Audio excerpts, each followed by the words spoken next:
Animal Farm by George Orwell, Chapter 10. Years passed. The seasons came and went, the short animal lives fled by. A time came when there was no one who remembered the old days before the rebellion, except Clover, Benjamin, Moses the raven, and a number of the pigs. Muriel was dead. Bluebell, Jessie, and Pincher were dead. Jones, too, was dead. He had died in an inebriate's home in another part of the country. Snowball was forgotten. Boxer was forgotten, except by the few who had known him. Clover was an old stout mare now, stiff in the joints and with a tendency to rheumy eyes. She was 2 years past the retiring age, but in fact no animal had ever actually retired. The talk of setting aside a corner of the pasture for superannuated animals had long since been dropped. Napoleon was now a mature boar of 24 stone. Squealer was so fat that he could with difficulty see out of his eyes. Only old Benjamin was much the same as ever, except for being a little grayer about the muzzle, and since Boxer's death, more morose and taciturn than ever. There were many more creatures on the farm now, though the increase was not so great as had been expected in earlier years. Many animals had been born to whom the rebellion was only a dim tradition, passed on by word of mouth, and others had been bought who had never heard mention of such a thing before their arrival. The farm possessed 3 horses now besides Clover. They were fine, upstanding beasts, willing workers and good comrades, but very stupid. None of them proved able to learn the alphabet beyond the letter B. They accepted everything that they were told about the rebellion and the principles of animalism, especially from Clover, for whom they had an almost filial respect, but it was doubtful whether they understood very much of it. The farm was more prosperous now and better organized. It had even been enlarged by 2 fields which had been bought from Mr. Pilkington. The windmill had been successfully completed at last, and the farm possessed a threshing machine and a hay elevator of its own, and various new buildings had been added to it. Whymper had bought himself a dog cart. The windmill, however, had not after all been used for generating electrical power. It was used for milling corn, and brought in a handsome money profit. The animals were hard at work building yet another windmill. When that one was finished, so it was said, the dynamos would be installed. But the luxuries of which Snowball had once taught the animals to dream, the stalls with electric light and hot and cold water, and the 3-day week, were no longer talked about. Napoleon had denounced such ideas as contrary to the spirit of animalism. The truest happiness, he said, lay in working hard and living frugally. Somehow it seemed as though the farm had grown richer without making the animals themselves any richer, except of course for the pigs and the dogs. Perhaps this was partly because there were so many pigs and so many dogs. It was not that these creatures did not work after their fashion. There was, as Squealer was never tired of explaining, endless work in the supervision and organization of the farm. Much of this work was of a kind that the other animals were too ignorant to understand. For example, Squealer told them that the pigs had to expend enormous labors every day upon mysterious things called files, reports, minutes, and memoranda. These were large sheets of paper which had to be closely covered with writing, and as soon as they were so covered they were burnt in the furnace. This was of the highest importance for the welfare of the farm, Squealer said, but still neither pigs nor dogs produced any food by their own labor, and there were very many of them, and their appetites were always good. As for the others, their life, so far as they knew, was as it had always been. They were generally hungry, they slept on straw, they drank from the pool, they labored in the fields. In winter they were troubled by the cold, and in the summer by the flies. Sometimes the older ones among them racked their dim memories and tried to determine whether in the early days of the rebellion, when Jones's expulsion was still recent, things had been better or worse than now. They could not remember. There was nothing with which they could compare their present lives. They had nothing to go upon except Squealer's lists of figures, which invariably demonstrated that everything was getting better and better. The animals found the problem insoluble. In any case, they had little time for speculating on such things now. Only old Benjamin professed to remember every detail of his long life, and to know that things never had been nor ever could be much better or much worse. Hunger, hardship, and disappointment being, so he said, the unalterable law of life. And yet the animals never gave up hope. More they never lost. even for an instant, their sense of honor and privilege in being members of Animal Farm. They were still the only farm in the whole country, in all England, owned and operated by animals. Not one of them, not even the youngest, not even the newcomers who had been brought from farms 10 or 20 miles away, ever ceased to marvel at that. And when they heard the gun booming and saw the green flag fluttering at the masthead, their hearts swelled with imperishable pride, and the talk always turned towards the old heroic days, the expulsion of Jones, the writing of the 7 Commandments, the great battles in which the human invaders had been defeated. None of the old dreams had been abandoned. The republic of the animals which Major had foretold when the green fields of England should be untrodden by human feet was still believed in. Some day it was coming. It might not be soon, it might not be within the lifetime of any animal now living, but still it was coming. Even the tune of Beasts of England was perhaps hummed secretly here and there. At any rate, it was a fact that every animal on the farm knew it, though no one would have dared to sing it aloud. It might be that their lives were hard and that not all of their hopes had been fulfilled, but they were conscious that they were not as other animals. If they went hungry, it was not from feeding tyrannical human beings. If they worked hard, at least they worked for themselves. No creature among them went upon 2 legs. No creature called any other creature master. All animals were equal. One day in early summer, Squealer ordered the sheep to follow him, and led them out to a piece of waste ground at the other end of the farm, which had become overgrown with birch saplings. The sheep spent the whole day there, browsing at the leaves under Squealer's supervision. In the evening he returned to the farmhouse himself, but, as it was warm weather, told the sheep to stay where they were. It ended by their remaining there for a whole week, during which time the other animals saw nothing of them. Squealer was with them for the greater part of every day. He was, he said, teaching them to sing a new song, for which privacy was needed. It was just after the sheep had returned, on a pleasant evening when the animals had finished work and were making their way back to the farm buildings, that the terrified neighing of a horse sounded from the yard. Startled, the animals stopped in the tracks. It was Clover's voice. She neighed again, and all the animals broke into a gallop and rushed into the yard. Then they saw what Clover had seen. It was a pig walking on his hind legs.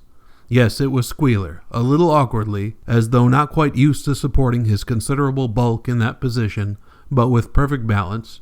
He was strolling across the yard. And a moment later, out from the door of the farmhouse came a long file of pigs, all walking on their hind legs. Some did it better than others. 1 or 2 were even a trifle unsteady and looked as though they would have liked the support of a stick. But every one of them made his way right round the yard successfully. And finally there was a tremendous baying of dogs and a shrill crowing from the black cockerel, and out came Napoleon himself, majestically upright, casting haughty glances from side to side, and with his dogs gambolling around him. He carried a whip in his trotter. There was a deadly silence. Amazed, terrified, huddling together, the animals watched the long line of pigs march slowly round the yard. It was as though the world had turned upside down.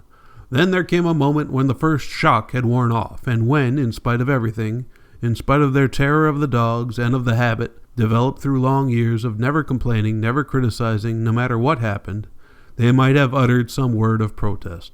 But just at that moment, as though at a signal, all the sheep burst out into a tremendous bleating of 4 legs good, 2 legs better, 4 legs good, 2 legs better, 4 legs good, 2 legs better. It went on for 5 minutes without stopping, and by the time the sheep had quieted down, the chance to utter any protest had passed, for the pigs had marched back into the farmhouse. Benjamin felt a nose nuzzling at his shoulder. He looked round. It was Clover. Her old eyes looked dimmer than ever. Without saying anything, she tugged gently at his mane and led him round to the end of the big barn, where the 7 Commandments were written. For a minute or 2 they stood gazing at the tarred wall with its white lettering. "My sight is failing," she said finally. "Even when I was young I could not have read what was written here. But it appears to me that that wall looks different. Are the 7 Commandments the same as they used to be, Benjamin?" For once Benjamin consented to break his rule, and he read out to her what was written on the wall. There was nothing there now except a single commandment. It ran, "All animals are equal, but some animals are more equal than others." After that, it did not seem strange when next day the pigs who were supervising the work of the farm all carried whips in their trotters. It did not seem strange to learn that the pigs had bought themselves a wireless set, were arranging to install a telephone, and had taken out subscriptions to John Bull, Titbits, and the Daily Mirror. It did not seem strange when Napoleon was seen strolling in the farmhouse garden with a pipe in his mouth. No, not even when the pigs took Mr. Jones's clothes out of the wardrobes and put them on. Napoleon himself appearing in a black coat, rat-catcher breeches, and leather leggings, while his favorite sow appeared in the watered silk dress which Mrs. Jones had been used to wear on Sundays. A week later, in the afternoon, a number of dog carts drove up to the farm. A deputation of neighboring farmers had been invited to make a tour of inspection. They were shown all over the farm and expressed great admiration for everything they saw, especially the windmill. The animals were weeding the turnip field. They worked diligently, hardly raising their faces from the ground, and not knowing whether to be more frightened of the pigs or of the human visitors. That evening, loud laughter and bursts of singing came from the farmhouse, and suddenly, at the sound of the mingled voices, the animals were stricken with curiosity. What could be happening in there now that for the first time animals and human beings were meeting on terms of equality? With one accord, they began to creep as quietly as possible into the farmhouse garden. At the gate they paused, half frightened to go on, but Clover led the way in. They tiptoed up to the house, and such animals as were tall enough peered in at the dining-room window. There, round the long table, sat half a dozen farmers and half a dozen of the more eminent pigs, Napoleon himself occupying the seat of honor at the head of the table. The pigs appeared completely at ease in their chairs.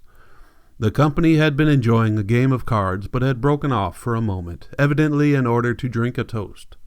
A large jug was circulating, and the mugs were being refilled with beer. No one noticed the wondering faces of the animals that gazed in at the window. Mr. Pilkington of Foxwood had stood up, his mug in his hand. In a moment, he said, he would ask the present company to drink a toast. But before doing so, there were a few words that he felt it incumbent upon him to say. It was a source of great satisfaction to him, he said, and he was sure to all others present, to feel that a long period of mistrust and misunderstanding had now come to an end. There had been a time, not that he or any of the present company had shared such sentiments, but there had been a time when the respected proprietors of Animal Farm had been regarded, he would not say with hostility, but perhaps with a certain measure of misgiving, by their human neighbors. Unfortunate incidents had occurred, mistaken ideas had been current. It had been felt that the existence of a farm owned and operated by pigs was somehow abnormal and was liable to have an unsettling effect in the neighborhood. Too many farmers had assumed without due inquiry that on such a farm a spirit of license and indiscipline would prevail. They had been nervous about the effects upon their own animals, or even upon their human employees. But all such doubts were now dispelled. Today he and his friends had visited Animal Farm and inspected every inch of it with their own eyes. And what did they find? Not only the most up-to-date methods, but a discipline and an orderliness which should be an example to all farmers everywhere. He believed that he was right in saying that the lower animals on Animal Farm did more work and received less food than any animals in the county. Indeed, he and his fellow visitors today had observed many features which they intended to introduce on their own farms immediately.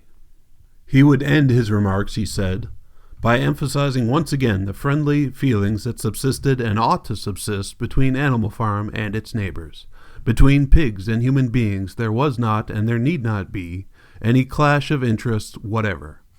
Their struggles and their difficulties were one. Was not the labor problem the same everywhere? Here it became apparent that Mr. Pilkington was about to spring some carefully prepared witticism on the company, but for a moment he was too overcome by amusement to be able to utter it. After much choking, during which his various chins turned purple, he managed to get it out. "If you have your lower animals to contend with," he said, "we have our lower classes." This bon mot set the table in a roar, and Mr. Pilkington once again congratulated the pigs on the low rations, the long working hours, and the general absence of pampering which he had observed on Animal Farm. And now, he said finally, he would ask the company to rise on their feet and make certain that their glasses were full. "Gentlemen," concluded Mr. Pilkington, "gentlemen, I give you a toast to the prosperity of Animal Farm." There was enthusiastic cheering and stamping of feet. Napoleon was so gratified that he left his place and came round the table to clink his mug against Mr. Pilkington's before emptying it. When the cheering had died down, Napoleon, who had remained on his feet, intimated that he too had a few words to say. Like all of Napoleon's speeches, it was short and to the point. He too, he said, was happy that the period of misunderstanding was at an end. For a long time there had been rumors circulated, he had reason to think, by some malignant enemy, that there was something subversive and even revolutionary in the outlook of himself and his colleagues.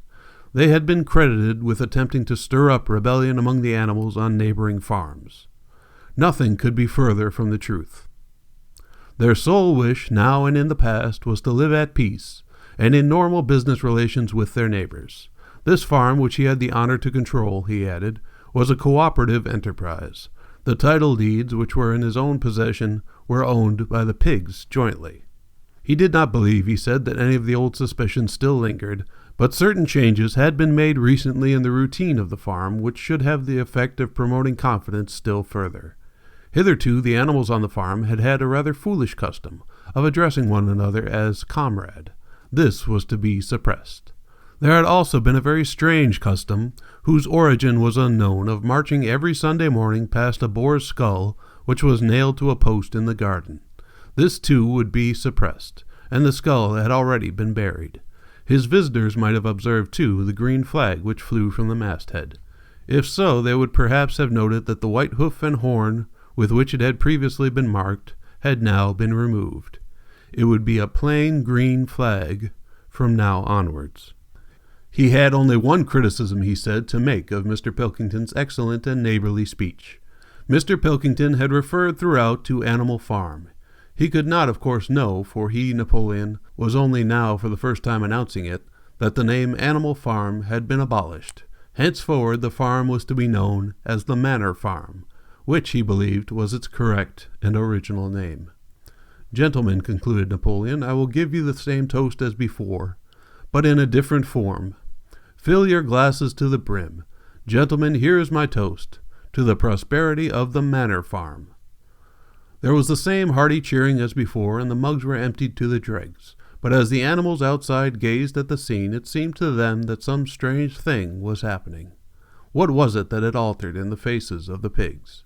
Clover's old dim eyes flitted from one face to another. Some of them had 5 chins, some had 4, some had 3. But what was it that seemed to be melting and changing? Then, the applause having come to an end, the company took up their cards and continued the game that had been interrupted, and the animals crept silently away. But they had not gone 20 yards when they stopped short. An uproar of voices was coming from the farmhouse. They rushed back and looked through the window again. Yes, a violent quarrel was in progress. There were shoutings, bangings on the table, sharp, suspicious glances, furious denials. The source of the trouble appeared to be that Napoleon and Mr. Pilkington had each played an ace of spades simultaneously. 12 voices were shouting in anger, and they were all alike. No question now what had happened to the faces of the pigs. The creatures outside looked from pig to man, and from man to pig, and from pig to man again. But already it was impossible to say which was which.